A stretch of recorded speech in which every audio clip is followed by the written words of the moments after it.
Okay, this phrase comes up from time to time in the real world, and this actually translates to a differential equation. You're going to have to recognize this phrase when you see it and understand that it corresponds to this differential equation that we're about to derive. So the rate of change of a quantity y. This is a real world rate of change, so y is our dependent variable, and t is going to be our independent variable in this case. So the rate of change, synonymous with derivative, of y is going to be written as dy dt. Don't want to use y primed here, so the variable that's independent is not specified. We want to use differential notation. Okay, is directly proportional to the amount present. So what does that mean? First of all, the amount present would be the amount of the function value. So that's going to be y. And you say directly proportional. Well, that means you can create a proportion between these two quantities, dy dt and y, and you're going to get out the same number, no matter what the values of these two quantities are. We don't know what that number is, so we're just going to call it a constant. And generally what's used is the constant k. So if we separate things a little bit here, the differential equation that gets created is dy dt equals ky. That's the translation of the rate of change of a quantity y is directly proportional to the amount present. Okay, so that's a special differential equation.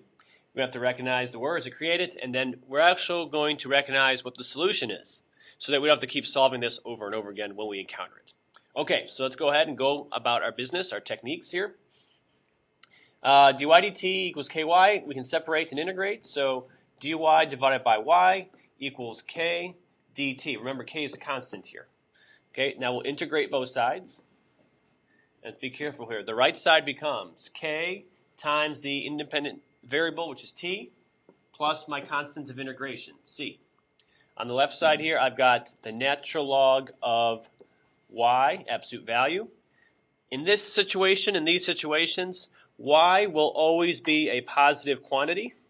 We're usually talking about populations or amounts of a radioactive substance, etc., or money. So y won't be negative. So really, I can drop the absolute value bars in this context. If you were doing this by hand and it was not a special situation, you would leave the absolute value bars there. Okay, let's solve for y. We're going to exponentiate both sides, which means make both sides the exponent on a number, and we're going to make that number e. The left side becomes just y, and over here we've got e to the kt plus c, which let's rewrite conveniently as e to the kt times e to the c.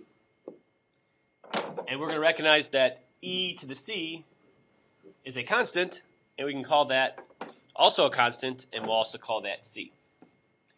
Put that out in front, and you've got the equation y equals ce to the kt, which you should recognize from last year as the exponential growth or decay model. All right, so the words that you saw up top translate to a differential equation, which translates to this model. C and K are constants. We know that E is the constant 2.7181, etc. T is a variable, Y is a variable. What ends up happening on the AP test is that you end up having to solve for C and K, which are really pre-calc concepts, and then answer questions about the model. The main thing for calculus is to understand that the differential equation dy dt equals ky produces this particular solution, or this general solution, which becomes a particular solution once you know what C and K are. Okay, so I'm not going to actually go through this example because it's mainly pre-cal. I will share another video that you might want to review if you want to review how to solve for K and C. It's a system of equations that ends up being created from the data. But let's just talk about what the data says. It says oil is being pumped continuously from a certain well at a rate proportional to the amount of oil left in the well. That's my special phrase, and in fact they even tell you in the stem here that dy dt equals ky. If they didn't tell you that, I'd expect you to know that that's what's being said. Y is the amount of oil in the well at any time t. Great. Initially there were 1 million gallons of oil in the well, so automatically I know that 0, 1 million is an ordered pair that's going to solve or satisfy my solution. In addition, it says 6 years later, so at year 6, there are 500,000 gallons. It will no longer be profitable to pump oil when there are less than 50,000 gallons remaining. That's a point of information for a different question. But part A says write an equation for y, the amount of oil remaining in the well at time t. So in other words, we know that the model is going to look like y equals ce to the kt. And your job would be to find what C is and what K is based on these two data points. So I'm not going to do that here. If you feel like letting me know what you think the answer is and checking with me, that's fine. This is pretty much what you're going to be doing in class, is solving for C and K, which are really pre-calc questions. All right. In addition, if you want to try another one, here's another scenario where we don't even have to deal with the differential equation here. We just have a exponential curve with two data points. What's the equation for the curve? In other words, what are C and what are K that match to this data?